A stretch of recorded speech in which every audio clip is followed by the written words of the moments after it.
Welcome back, mother lovers, to a brand new episode of Last Call at McLaren'S, the best damn How I Met Your Mother podcast on the internet. I am your host, Josh, here with my best bud, John. How you doing, man? Man, I'm chugging along down here at McLaren's. Yes. Yeah.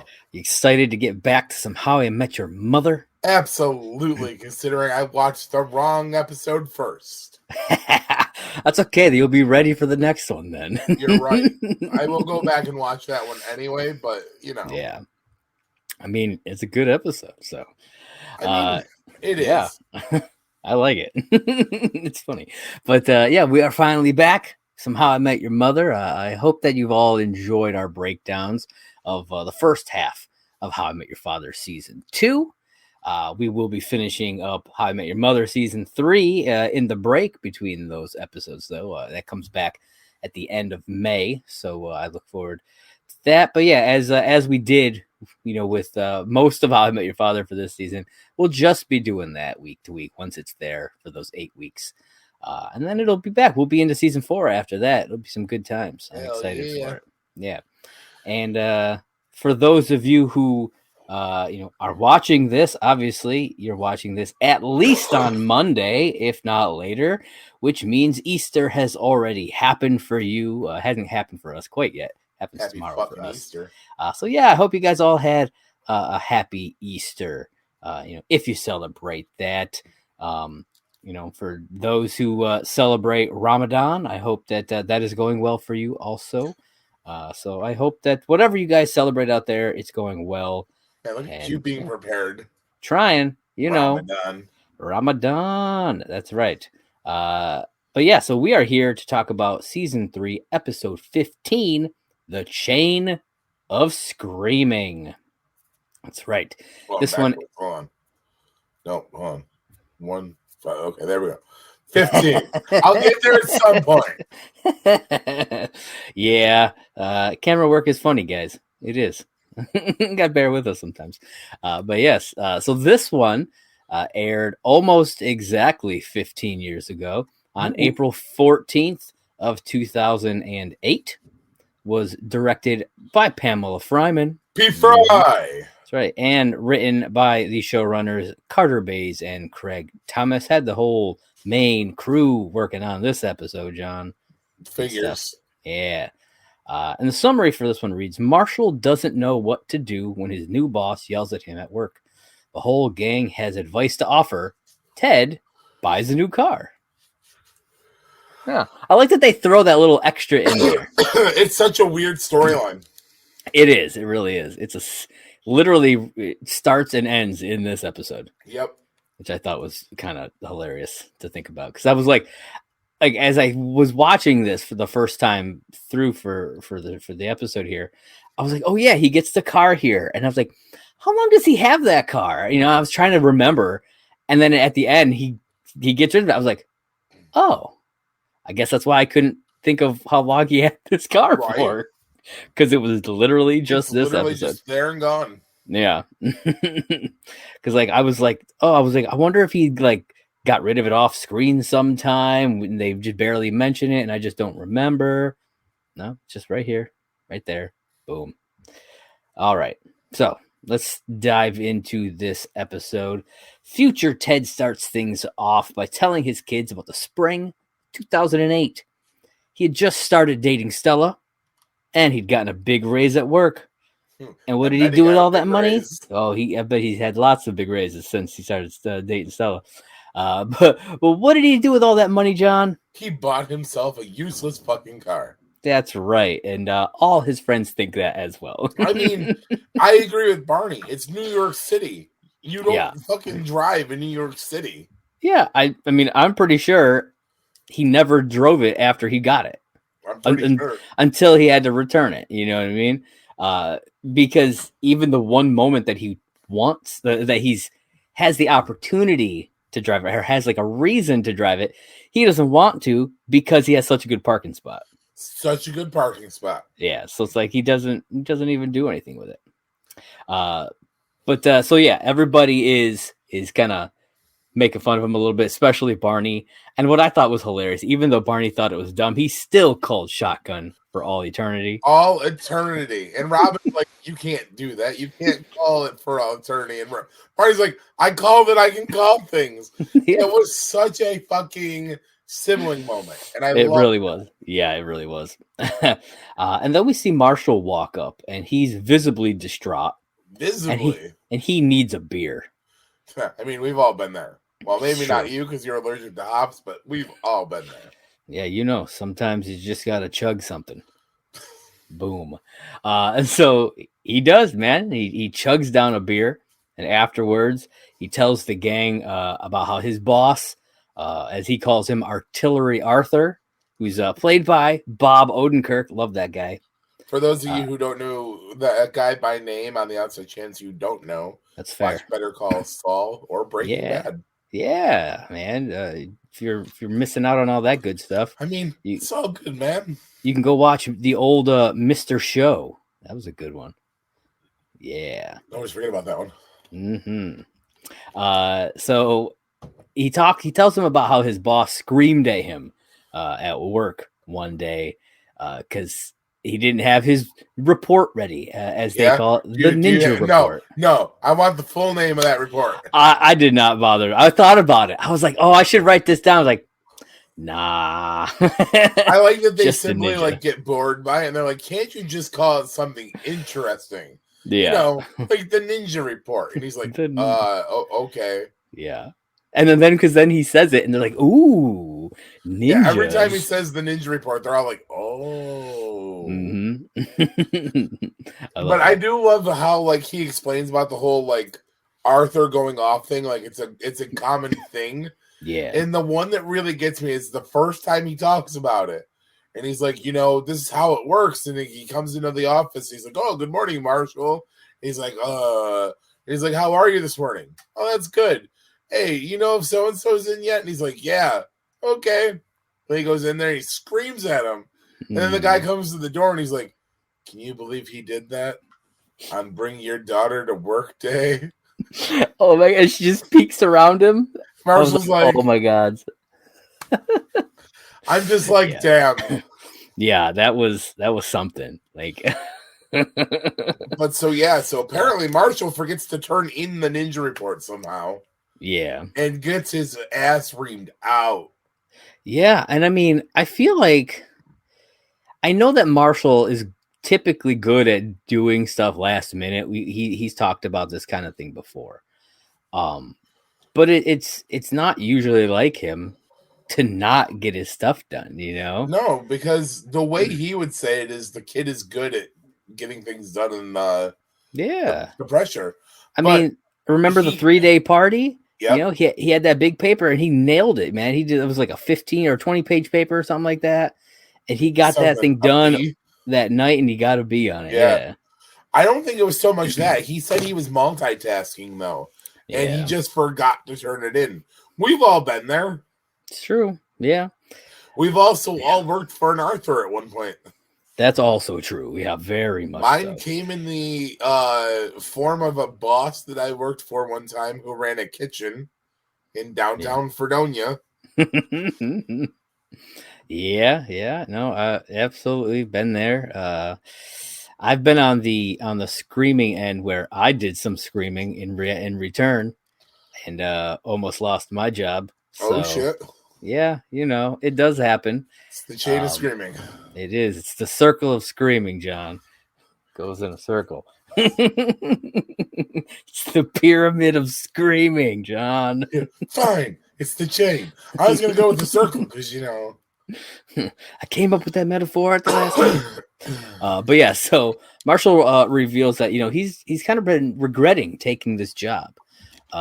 You know, but he's got to pay. I think he mentions Lily's credit card debt. He mentions the crooked apartment. Yep. You know, so which I thought was cool that they keep bringing that up, which is always fun. You know, so he took it out of necessity. We all knew that this isn't what he wants to do. No. You know? I did catch some stuff. You know, I know how sometimes you like to do this. You like to stop, take a look at the background stuff. Caught some stuff in his office, which I wanted to mention here. Okay. First off, we got a picture of Lily there, but it's an old picture of Lily. It's with her short red hair, first off. Ooh.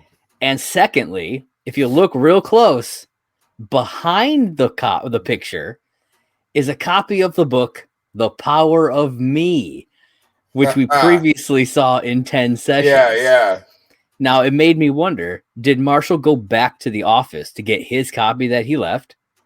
Or did he just go out and buy a new copy? What do you think? Ooh, that's a good question. I don't know. I'm assuming he probably had to go out and get a new one. Probably. I mean, he did talk about how he misplaced it, and he didn't know where he misplaced it. Yeah, exactly. And so, and I don't think it was ever revealed to like the other characters that one was specifically at the office was his. Or is this just during revealed the time to us where he might have still had the book? No, because that happened, like I said, in 10 sessions, and now him and Stella are already dating. Oh yeah. So that all that already happened. Shit, you're right. So yeah, I'm assuming he probably did just go out and buy a new copy, but it's there, right behind that picture. I'm gonna have to go back and check that one out because it's like laying down, and so like in one shot you see the word power, like the power, then the camera shifts, and you can see more of the spine of the book. Yeah, it's pretty. That's insane. It's kind of like a blink. I'm like racking my brain out. I'm like, I wonder if he would have went back for it, or maybe Stella gave it to him. Yeah, maybe. I think that would have been a funny thing to just kind of see nonchalantly in the background of a scene. Just like she hands him a book while Ted and Lily are talking, something. Kind of would have been fun. That would have been. But granted, we haven't seen Stella. Then, you know what I mean? No. Really, we haven't seen it. Last time we saw her was a 2-minute date, right? Yeah. So, and now they're officially dating. And we haven't seen it. Man, it's kind of shitty that they start dating and they don't even put that on the screen. Yeah. Like they give it a casual mention of like, oh, we're dating, by the way. Yeah. It's like, oh, okay.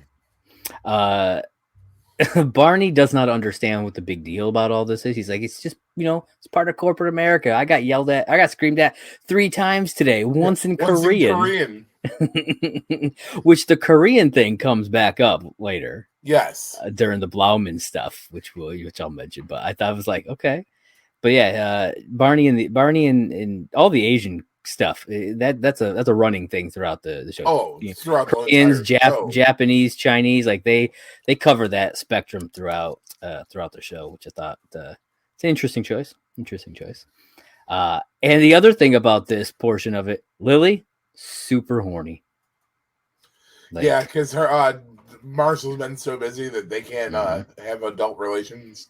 Yeah, it's like, as she puts it, Mama needs her sugar. I mean, maybe Mama needs to get a battery-operated boyfriend. Hey, sometimes a Bob is all you need. Maybe she just needs a fucking cucumber. Robin dated a Bob once. She did, but it was an actual guy named Bob. Oh my god! Yeah, the shit we discuss on this show sometimes, man. It's amazing that people come back. It's true. I think they love it. They come back. No, they love your smiling and joyful personality. I hope so. I really do, because I love doing the show. But yeah, so then we get the opener, and afterwards, Marshall explains. He felt powerless in this situation, and he doesn't know how he's going to face his boss again. And so the gang decides to tell him how they would handle it. Well, we get some interesting what stories. Happened, though? We skipped. We went off that Arthur yelled at him. Yeah. You skipped what happened, though.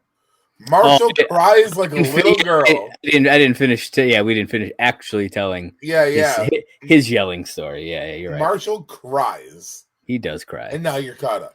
He does cry. But yeah, he's not sure how he's going to go back to the office and face that. Because let's face it, once you cry like a little bitch in front of all your coworkers and your boss, are you really like... Dude, what I love about that scene is he's crying, and the dude who got yelled at before walks by, but even he's before like eating a candy bar? Before he got yelled at, when they first get to the office, they're like, oh yeah, we both got briefcases. What's in yours? Marshall's like, nothing. What's in yours? He's like, candy bars. Candy bars. And then he's eating one of the candy bars, which I thought was a great little touch for that scene. Yeah. But yeah, I don't know. I agree with Marshall though. There's no easy way to go back to a job after you've been yelled at like that. It's true, especially like you said, after you broke down and sobbed. But Robin has an interesting solution. I fucking love her solution. It's a gun, and she's like, "Listen, we're just gonna forget. What are you I still love that. doing in my office?" And he gets up Yeah. and fucking runs. Yeah.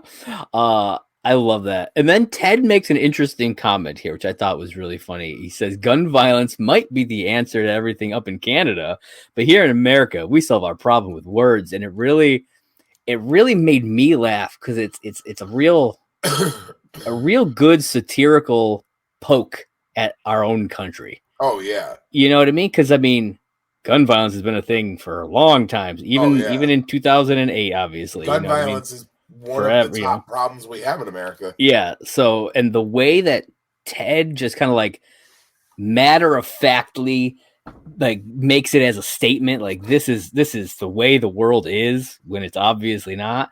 It made me chuckle quite a bit, because the way Ted like says that's how a lot of people in this country act. Oh yeah. Like they pretend like it's not a big deal. So I don't know. I just found it to be really kind of poignant, especially kind of more recently, because that conversation has come up a lot more recently too. Oh, so much more. And so I don't know, just kind of coming up across that. I thought it was very poignant. Well, see, and it's funny because when he says the line, I watch it and I'm like, I'm not gonna BS. I can't tell if Ted's trying to be funny when he says that line, or if he's really. I think he believes it. I think he's that naive to it. I could see that. Yeah. Yeah, crazy. I think, and I mean, the character of Robin comes off is that like she is like a gun nut, especially more so as the series goes on. It's like she's the typical like American. Well, like, it's funny in that aspect. When you bring up the gun side of Robin and like the gun violence, the one that comes to mind for me is the she loses the one gun at one point and the guy returns it. And she's like, "Oh my God, I've been looking for that. I thought it was the gun that got used in the it was like a robbery." Yeah. And then later on in the same episode, she's like, "And you know what's super funny about it? I lost it again. Yeah. She can't keep hold of this gun. It's like, oh my God, it's Robin. That's like an old school like 38. Like it's a fucking like little 6-shooter, but it's nice little fucking gun. Yeah. But I'm just like, Robin, come on. What are you doing? Yeah. But you're right. Robin is more of an American than the rest of the gang when it comes to that. She's the fucking alcohol swilling, cigar smoking, gun toting. Yeah. It's like if you were gonna ask, especially I feel like if you were gonna ask a foreigner probably to describe things about America, it would be the exact things that Robin does. 100%. I feel like I really do. You know, 100%. Yeah, and Canada is more like Marshall. You know what I mean? Well, see, and I think that's one of the reasons why Robin and Marshall always have their special moments on the show, because their upbringings are so very, very similar. Yeah. That Minnesota/Canadian background. It's, Minnesota, the Canada of America. Sadly, I have heard that a couple times, and it always makes me laugh because I always think about the How I Met Your Mother. Yeah. Except Minnesotans aren't afraid of the dark. That's fair. Oh man, that's fair.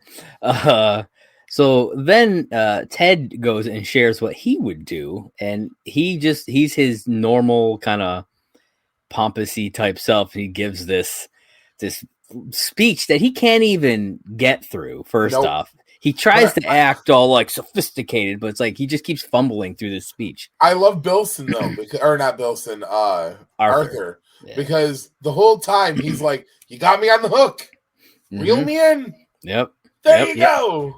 And then he's like, "All right, now I'm gonna call security, and they're gonna rough you up a little bit on the way out." That is my favorite line. They're gonna rough you up a little bit on the way out. And Ted's like, "What?" Now let me ask: you've used that line before, right? Come on. Yeah. Well, it's funny because that line comes back a couple times. Yeah, it does. I'm pretty sure it comes back during the room fire, like when they design the room for firing people. Oh, probably. Yeah. Um, I mean, heck, it comes back again just in this episode. yeah. But yeah. You're right, though. It's a great line. Security's Security's gonna just gonna rough you up a little bit. Yeah, they're gonna rough you up a little bit on the way out. Oh, I mean, Arthur does come back later on. he does. In the series, so I wouldn't even be surprised if he says it. Which again. is weird because he doesn't remember Marshall. No, he does not. But Marshall remembers him. Oh, yeah. He definitely remembers him. So Marshall says, he needs this job. He can't just walk in and tell off his boss and quit, no matter how good it would feel. And then Barney tells the story of Gary Blauman. Now, ladies and gentlemen, you might remember Gary Blauman from later on in the series. Hell, I mean, you might remember him from earlier in the series. That is true. You never know. It's a little series called How I Met Your Mother. Kids, let me tell you about a show called How I Met Your Mother. It ran for 9 seasons. It was great. It had this cast of people, lovable people. They spent a lot of time at a bar called McLaren'S. It's true. It's almost like we've been talking about it for like 2.5 seasons. That's also true. But yes, so Barney tells this story about how during a morning meeting one day, Bilson was screaming at Blauman, and he just couldn't take it anymore. Nope. And so he decides to scream back, and then after it all, he gets up on the table and decides he's gonna just take a leak right there on the table. Yep. But that doesn't work out. I was going to say, except he can't take a leak. He's got a shy bladder. It's true. I love what Barney does. Pours the water for him? Yeah, he's like, does this help at all? And he's pouring the water. See, it's a rookie mistake. He should have just waited till everything was done, waited till everyone was out of the conference room, went back in there and left a huge steamer on the top of the table. Or like done what they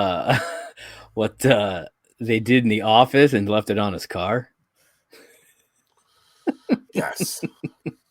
But yeah, he after he can't perform, he just gives up and he leaves. And Barney goes on to say that after all of that, Blauman's cousin's website tanked, which is what Blauman was kind of banking on being successful for him.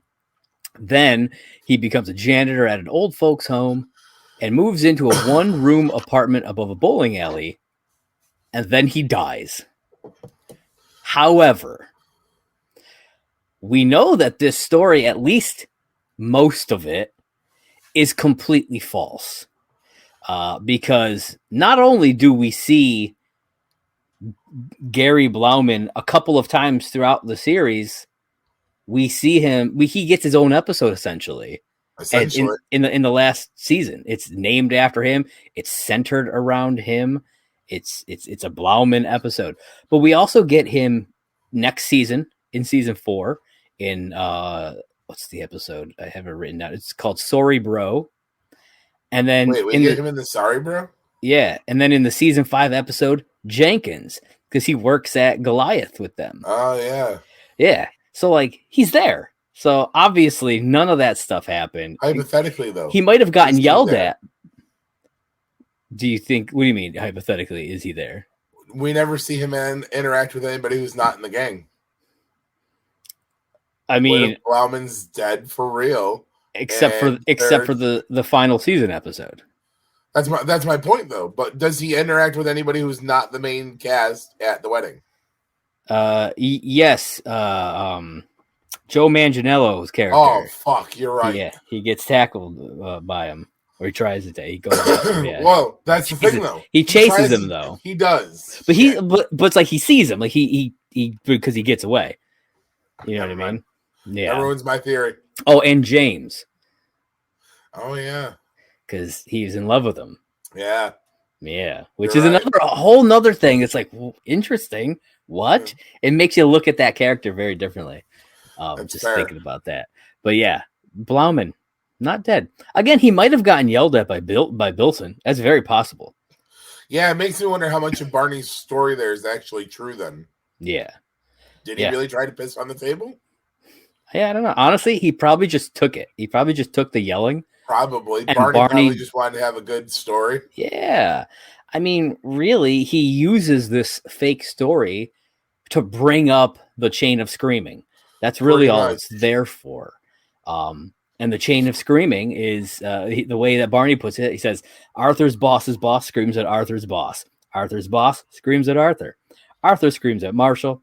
Marshall screams at Lily. Lily screams at one of her students. The kid screams at her dad, who is Arthur's boss's boss. And that's the circle of screaming, John. Yep.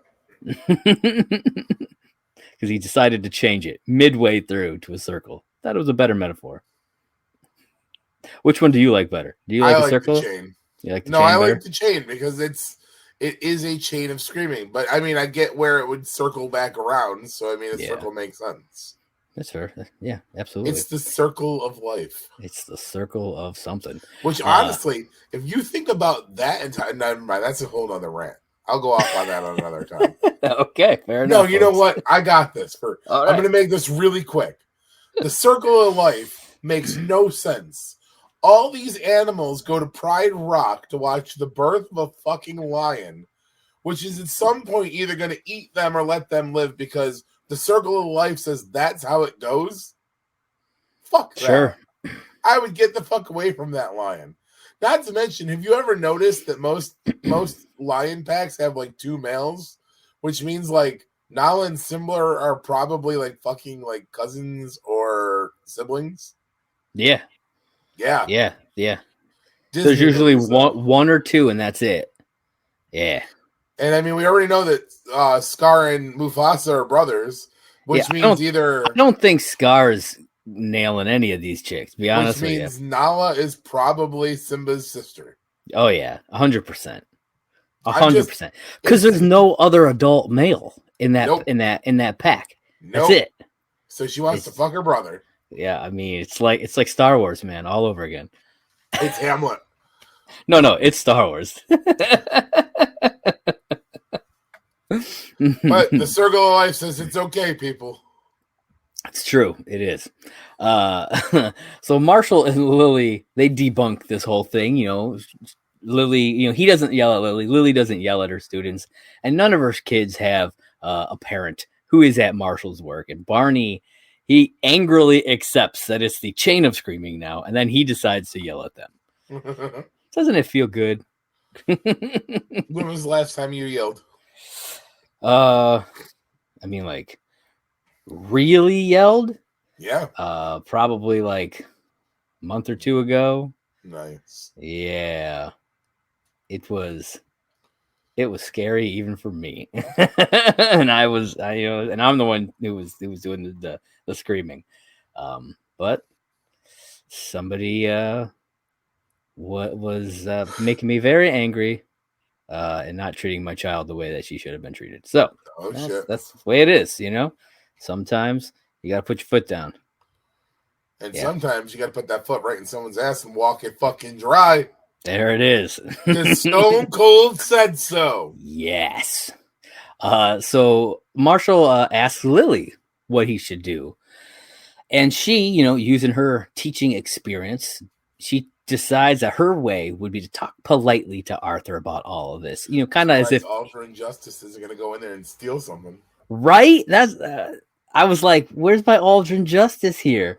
But she talks to him essentially like one of her students, but then it gets real weird and it gets real sexual real fast because she is still so pent up. Super pent up and horny. And I got to wonder.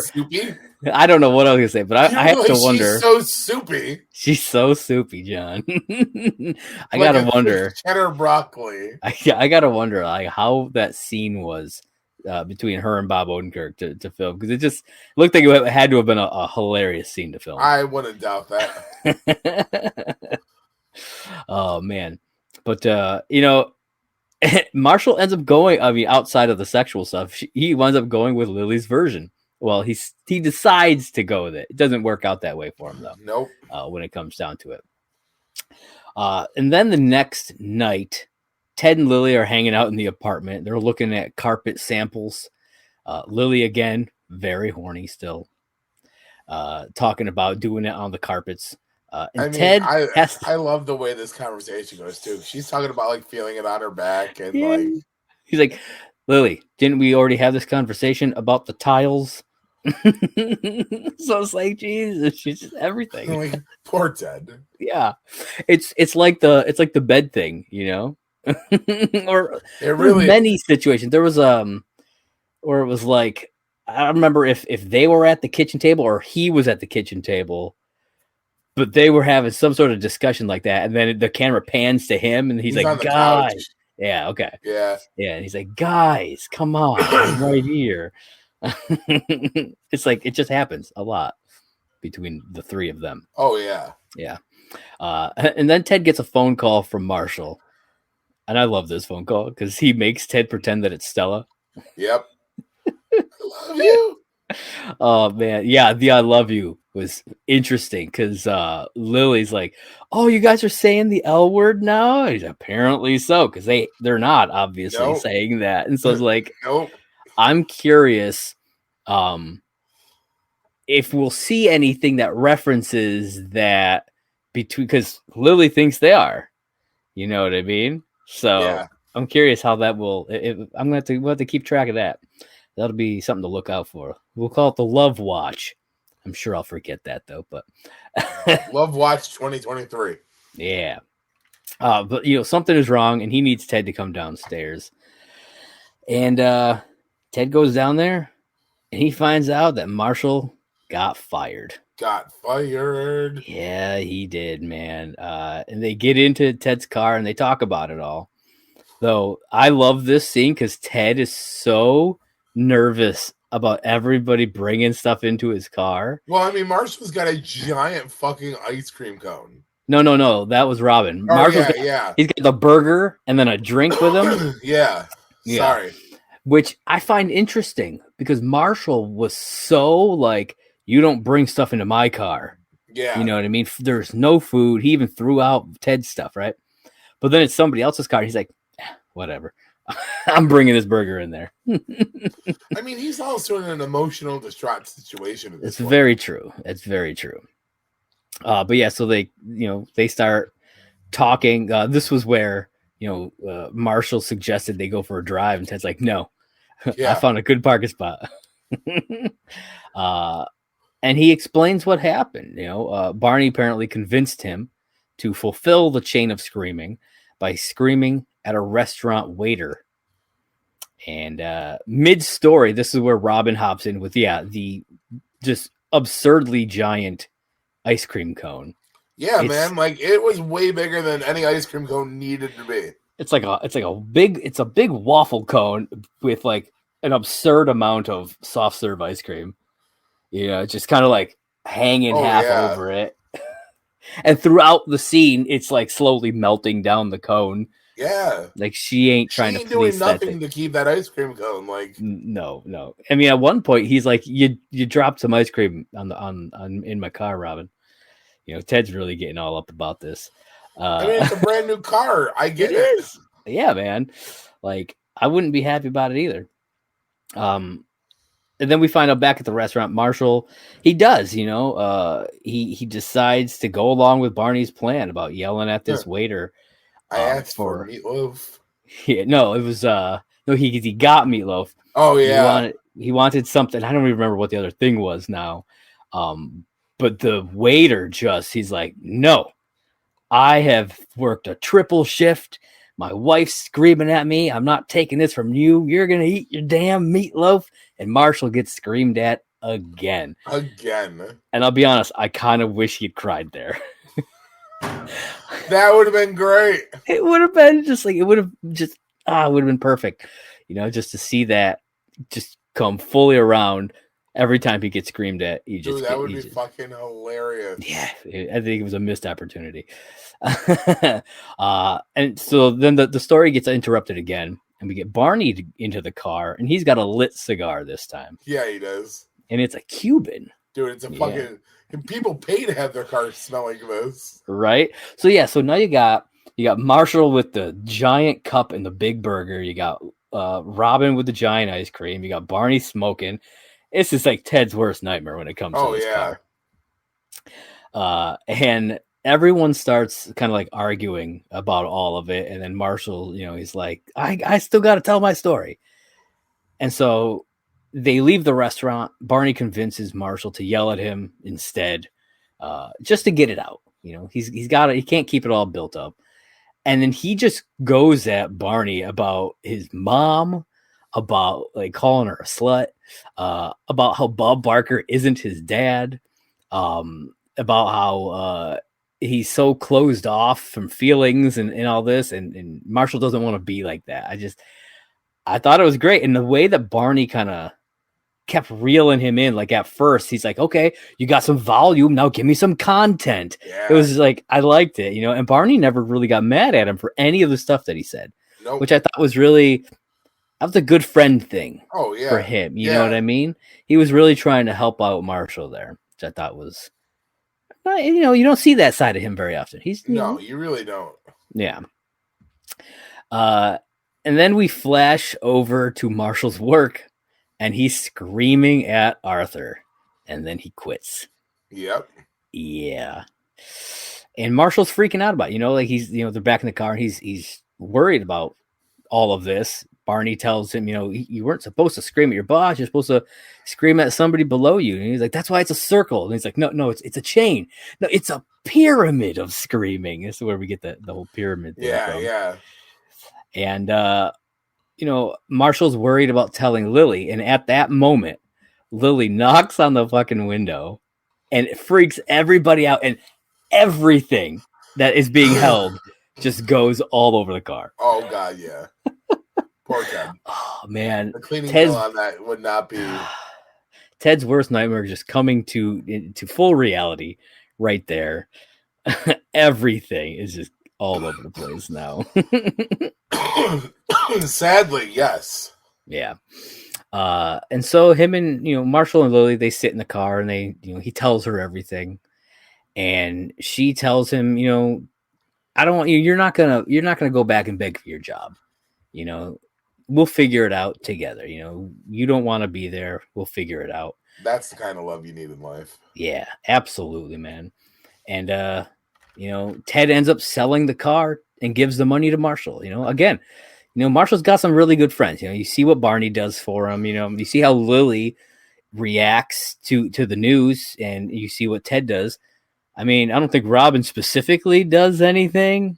Not that I can remember, but I mean, she's always there for him in general. She's always there for him. Yeah, it's the other three. We actually get to see some instances, at least in this specific episode. And then we find out that Marshall and Lily had sex in Ted's car before he sold it. Yep.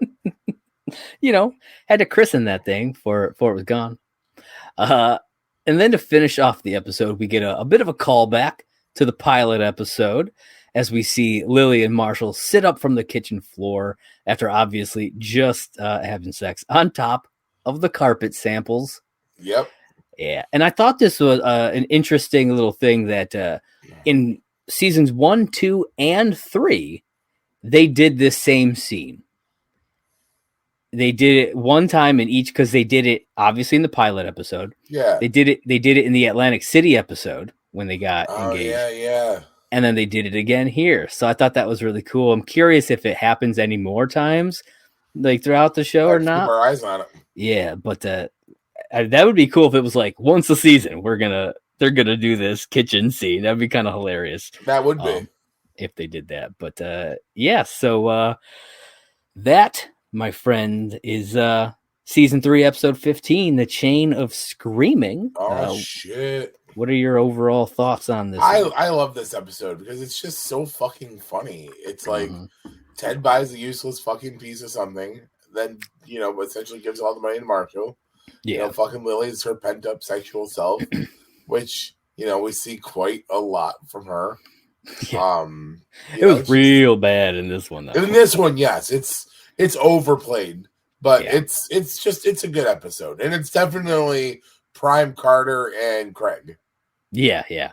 I thought they did a great job with this one. Some real funny stories from stuff from each of the members of the gang. I still love Robin's version of what she would do. It's just hilarious to me. She just drops that gun down.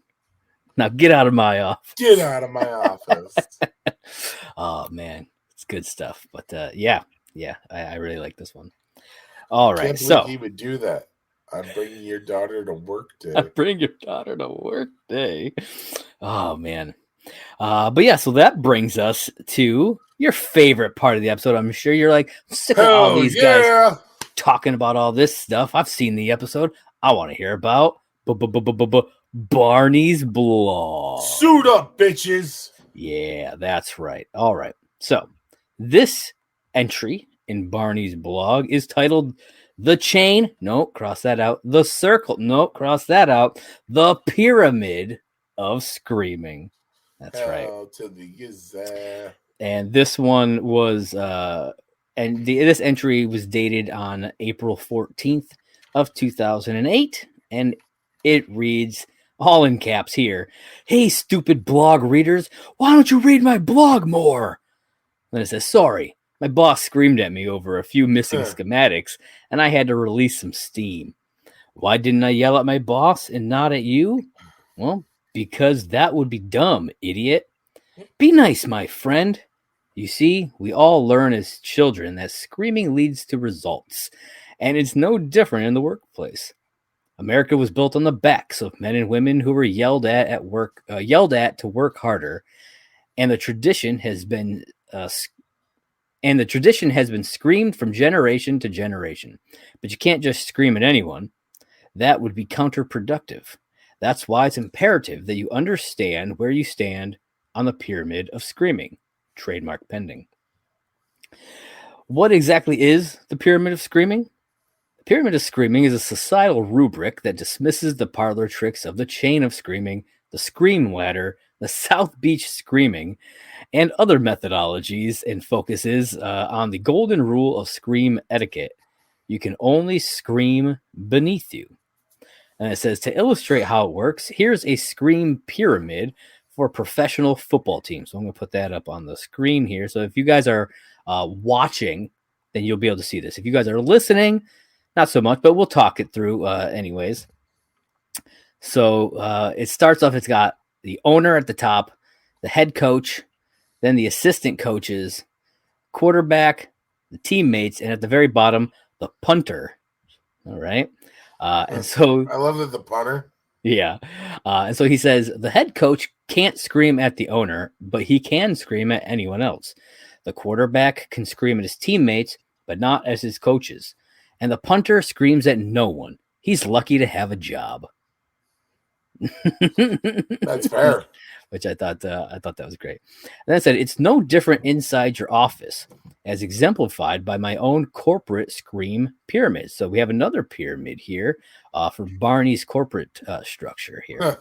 And at the very top, we've got classified, followed by board of directors, then Barney, then VP of Synergy, then another classified, and then the president of France.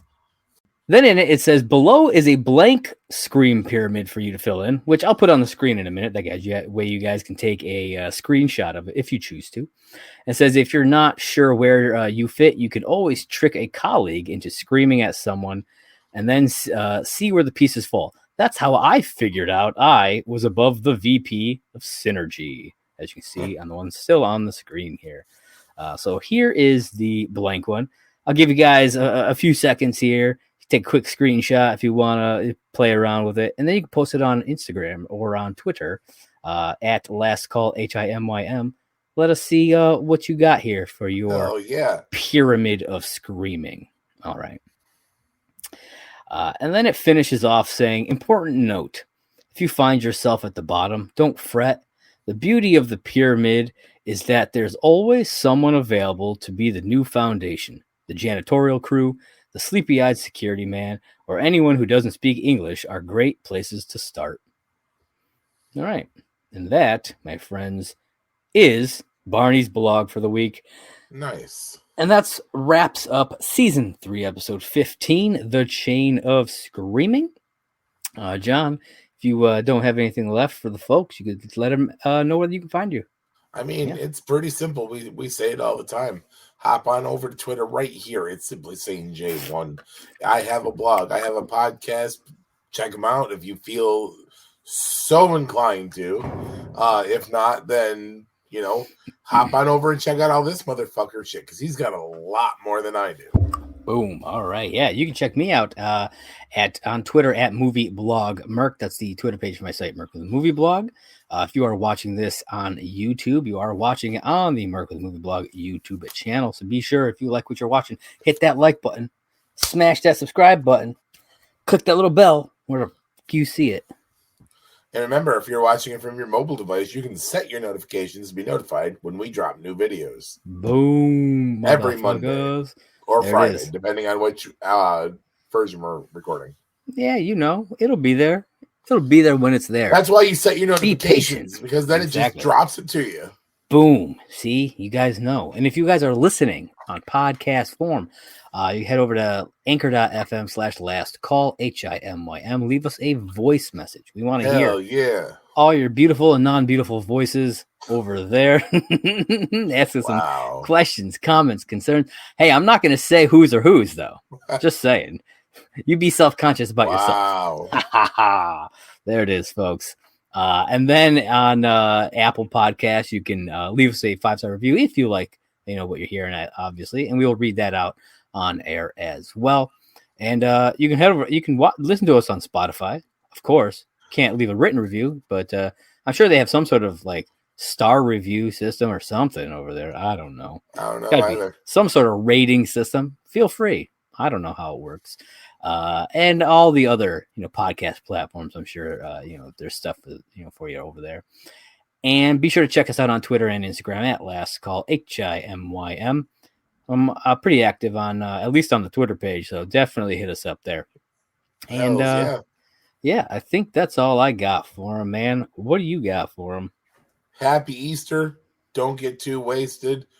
Don't have to go home, but you can't listen here. Yep. See you guys next time.